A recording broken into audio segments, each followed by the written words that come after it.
வணக்கம் ஃப்ரெண்ட்ஸ். பாக்யலட்சுமி சீரியல்ல இன்னும் எபிசோட்ல என்ன நடக்குதுன்னு பார்க்கலாம் வாங்க.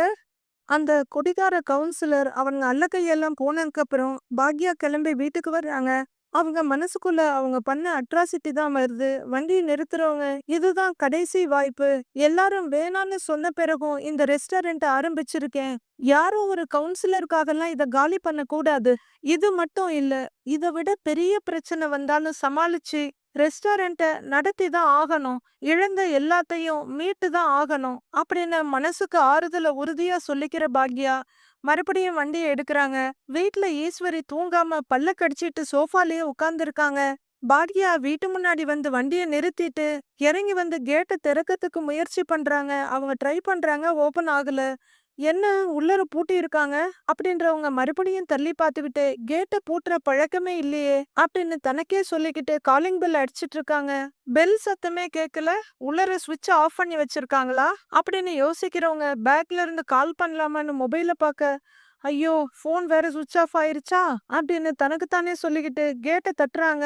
எழிலு, அத்தை, அத்தை அப்படின்னு பாக்யா கதவை தட்ட நல்லா கேக்குது ஈஸ்வரிக்கு. செழியா, அத்தை அப்படின்னு பாக்யா கூப்பிட்டுக்கிட்டே கதவை தட்டிக்கிட்டு இருக்க ஈஸ்வரி எழுந்து நிக்கிறாங்க. கொஞ்சம் நாளிட்டு வர எழிலுன்னு பாக்யா மறுபடி கூப்பிட அப்படியே நின்னுக்குறாங்க. எவ்வளவு நேரமா தட்டுற, யாருமே திறக்க மாட்டேங்கிறாங்க. எழிலு அப்படின்னு மறுபடியும் கூப்பிட உள்ளரு எழுந்து வந்த ஈஸ்வரி, போ, அப்படியே நில்லு அப்படின்னு சொல்லிக்கிட்டு மறுபடியும் சோஃபால போய் உட்கார்ந்துக்கிறாங்க. அத்தை, அத்தை அப்படின்னு 2-3 தடவை கதவை தட்டுற பாக்யா, ஐயோ நான் என்ன பண்றது, யாருமே திறக்க மாட்டேங்கிறாங்க அப்படின்னு சொல்லிக்கிட்டு வாசல்ல நின்னு யோசிச்சுட்டு இருக்க எழில் கீழே வர்றாரு. பாட்டி, நீங்க என்ன தூங்கலையான்னு கேட்க, இல்ல தூக்கம் வரலங்கிறாங்க ஈஸ்வரி. அம்மா எங்க, இன்னும் வரலையான்னு எழில் கேட்க, வரல அப்படின்னு ஈஸ்வரி சொல்ல, ஓ அப்படியா, ஃபோன் பண்ணேன் சுவிட்ச் ஆஃப்னு வருது அப்படின்னு எழில் சொல்ல, எல்லாரும் சேர்ந்து தானே அவளை வாழ்த்தி ரெஸ்டாரண்ட் தொடங்குன்னு அனுப்பி வச்சீங்க. மணி 12 ஆகுது, இன்னும் ஆளை காணோம். வருவாளா இல்லையான்னு கூட தெரியல. வரலன்னா கூட பரவாயில்ல, அப்படியே விட்டுட வேண்டியதுதான். என்ன பண்ண முடியும்னு ஈஸ்வரி அப்பட்டமா புழுகிட்டு இருக்காங்க. தொழிலதிபர்லாம் எப்ப வர்றாங்க எப்ப போறாங்கன்னு யாருக்கு தெரியும் அப்படின்னு ஈஸ்வரி சொல்லிட்டு இருக்க எழில் சாவி எடுக்கிறாரு. நீ எங்க போற அப்படின்னு ஈஸ்வரி கேட்க, அம்மாவை பூட்டிட்டு வரேங்கிறாரு எழில். அதெல்லாம் வரணும்னு நினைச்சா அவளே வந்துருவா அப்படின்னு ஈஸ்வரி சொல்ல, நான் போய் பார்த்துட்டு வரேன் இருங்க அப்படிங்கிற எழில் கதவை திறந்துட்டு வெளியே வந்து லைட்டு போடுறாரு. லைட்டு போட்டது தெரிஞ்ச உடனே எழிலு, எழிலு, எழிலு அப்படின்னு பாக்யா ரொம்பவே பதட்டமா கதவை தட்டிட்டு இருக்க, அம்மா அப்படின்னு கூப்பிடுறாரு எழிலு. அம்மாடா, கதவை துறடா எழிலு அப்படின்னு பாக்யா சொல்ல எழில் வேகமா ஓடி வந்து கேட்டை திறக்கிறாரு. அம்மா, என்னம்மா இங்க நிக்கிறேன்னு கேட்க, என்னடா கேட்டெல்லாம் பூட்டிருக்கீங்கன்னு பாக்யா கேக்குறாங்க. யாரு பூட்டினாங்கன்னு தெரியலம்மா. சரி, உன் போனுக்கு என்னாச்சுன்னு எழில் கேக்குறாரு. சார்ஜ் இல்லடா, சுவிட்ச் ஆஃப் ஆயிருச்சுன்னு பாக்யா சொல்ல, சரிம்மா, சத்தம் போட்டு கூப்பிட்டுருக்கலாம்ல, அட்லீஸ்ட் இந்த கதவையால் தட்டியிருக்கலாமேங்கிறாரு எழில். ரொம்ப நேரமா கதவை தட்டுறேன், எல்லார் பேரையும் மாத்தி மாத்தி சொல்லி கூப்பிட்டேன், கேட்டை தட்டிக்கிட்டே தாண்டா இருந்தேன், யாருமே திறக்கவே இல்லடா அப்படின்னு பாக்யா சொல்ல, அம்மா பாட்டி ஹால்ல தாமா இருந்தாங்க, அவங்களுக்குமா கேட்கலங்கிறாரு எழில். பாக்யா திகைச்சு போய் பார்க்க, சரி நீ சாவிய கொடு அப்படிங்கிற எழில் அம்மாவோட வண்டியை எடுத்துட்டு உள்ளர வர போறாரு. வான்னு சொல்லிட்டு அவரு உள்ளர போக பாக்யாவும் போறாங்க. உள்ளர வர்ற 2 பேரையும் பார்த்து அப்படின்னு முகத்தை வெட்டிட்டு இருக்காங்க ஈஸ்வரி. ஏமா, என்னைக்கு இவ்ளோ நேரம் ஆகுமா அப்படின்னு எழில் கேட்க, ஆகாதுன்னு நினைக்கிறேன் அப்படின்னு பாக்யா சொல்ல, சரி வியாபாரம்லாம் எப்படி போச்சுன்னு எழில் கேக்குறாரு. நல்லா போச்சுடா அப்படின்னு சொல்லிக்கிட்டே பாக்யாவும் எழிலும் வாசப்படிக்கிட்ட வந்து நிமிர்ந்து பார்க்க ஈஸ்வரி இவங்க 2 பேரையும் முறைச்சுக்கிட்டு இருக்காங்க. வா அப்படின்னு எழில் சொல்லிட்டு வாசப்படியை தாண்டி உள்ளர வர பாக்யாவும் வர்றாங்க. பாட்டி, அம்மா ரொம்ப நேரமா கதவை தட்டி இருக்காங்க, கூப்பிட வேற செஞ்சிருக்காங்க, உங்களுக்கு காது கேட்கலையா என்னங்கிறாரு எழில். எனக்கு கேட்கலன்னு ஈஸ்வரி வெடுக்குன்னு சொல்ல, கேட்டை யார் பூட்டினாங்க அப்படின்னு பாக்யா கேட்க, நான் தான் பூட்டினேன் அப்படின்னு ஈஸ்வரி சொல்ல, கேட்டை பூட்டுற பழக்கம் தான் நம்ம வீட்டுல இல்லையேங்கிறாங்க பாக்யா. எல்லாம் பழகினபடியா நடக்குது, நீயும் தான் இவ்வளவு லேட்டா வீட்டுக்கு வந்ததே இல்ல, இன்னைக்கு வரல, கீழே நான் மட்டும்தான் இருக்கேன், கேட்டை பூட்டாம யாராவது வீட்டுக்குள்ள வந்தா என்ன பண்றது, கூப்பிட்ட உடனே வர்றதுக்கு வீட்ல என்ன ஆளுங்களா இருக்காங்க அப்படின்னு ஈஸ்வரி வீட்ல ஏதோ ஆளுங்களே இல்லாம அனிமல்ஸ் இருக்க மாதிரி சொல்றாங்க. ஒரு நாள் தானே லேட் ஆயிடுச்சு அப்படின்னு பாக்யா கேட்க, ஒரு நாள்னு தான் எல்லாமே ஆரம்பிக்கும், இது வீடா இல்ல சத்திரமா பாக்யா? உன் இஷ்டத்துக்கு வர்றதுக்குன்னு ஈஸ்வரி கேட்டுட்டு இருக்க. பாக்யா பேசாம அங்கிருந்து நகர ஆரம்பிக்கிறாங்க. பாக்யா, எல்லா வீட்லயும் 7 மணிக்குள்ள பொம்பளைங்க வீட்டுக்கு வந்துருவாங்க. நீ என்னடான்னா ஆடி அசைஞ்சு 12 மணிக்கு வர்ற. அதுவும் எதுல? டூ வீலர்ல. ஒரு குடும்ப பொம்பளை மாதிரியா நடந்துக்கிற நீ? அப்படின்னு ஈஸ்வரி கேட்டுட்டு இருக்க. பாட்டி அப்படின்னு வார்னிங் டோன் குடுக்கறாரு எழில். அத்தை, காலையில இருந்து நைட்டு வரைக்கும் வேலை பார்த்து டயர்டா இருக்கேன்.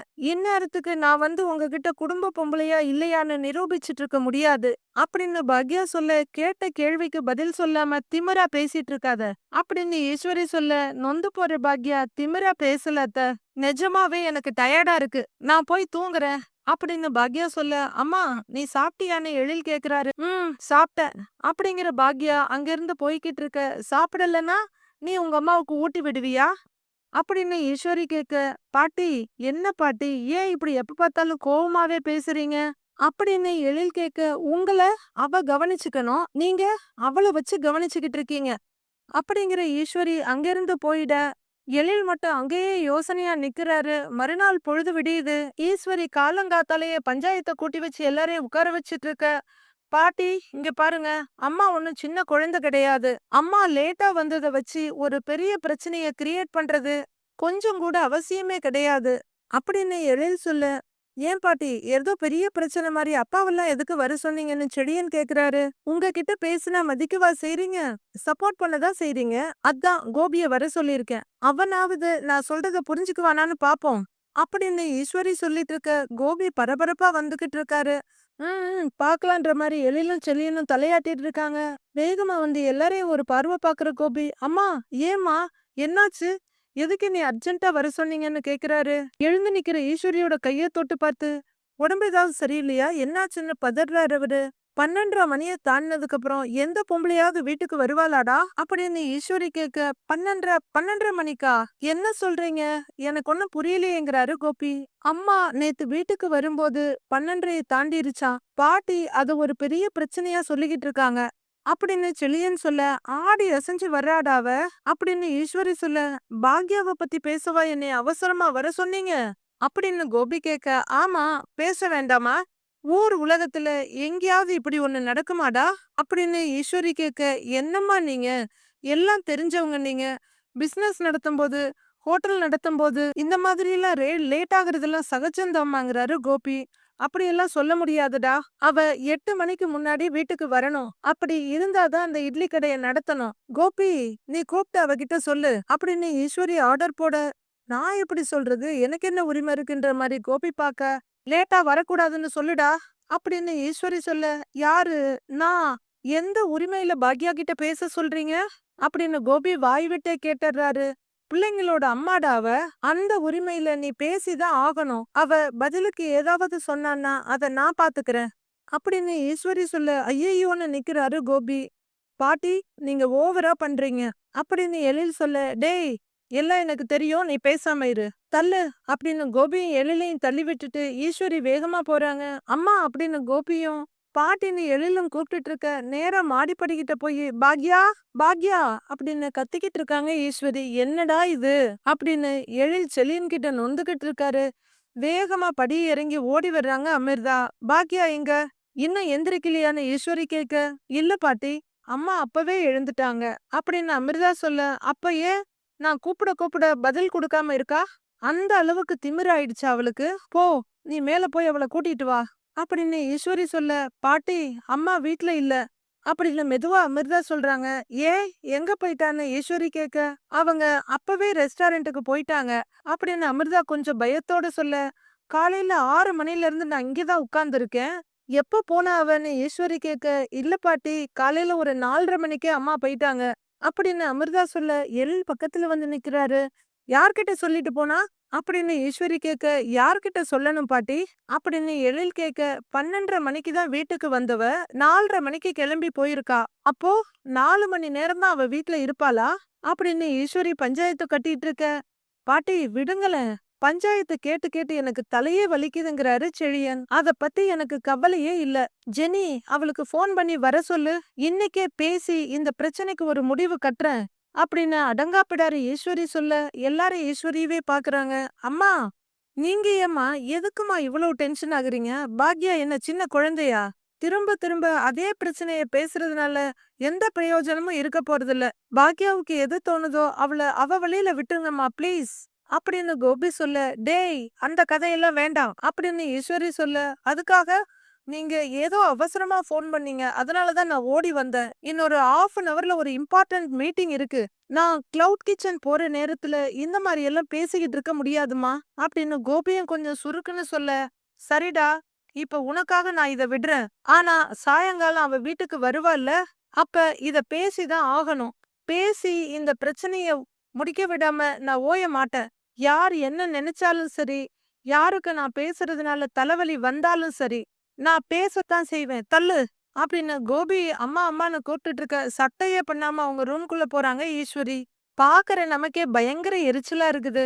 அக்கா சமோசா ரெடின்னு செல்வி கொண்டு வந்து வைக்க, அம்மா 2 சமோசாவும் டீயும் குடுங்கம்மா அப்படின்னு சொல்லிக்கிட்டு 2 பேர் வந்து ஒரு டேபிள்ல உட்கார்றாங்க. ஹோட்டல் நல்லா இருக்குல்லன்னு ஒருத்தர் சொல்ல, ஆமாங்க சார்ங்கிறாரு இன்னொருத்தரு. அவங்களுக்கு சர்வ் பண்ணிட்டு வர்ற செல்வி, ஆமா நேத்து ராத்திரி வீட்டுக்கு லேட்டா போனியே என்னமாச்சும் சொன்னாங்களான்னு கேக்குறாங்க. அத ஏன் கேக்குற செல்வின்னு பாக்யா சொல்ல, என்னாச்சுக்கா உன் மாமியார் எதுவும் திட்டுனாங்களான்னு கேக்குறாங்க. ஆமா வழக்கம் போலதான். இதுதான் ஒரு குடும்ப பொம்பள வீட்டுக்கு வர்ற நேரமா?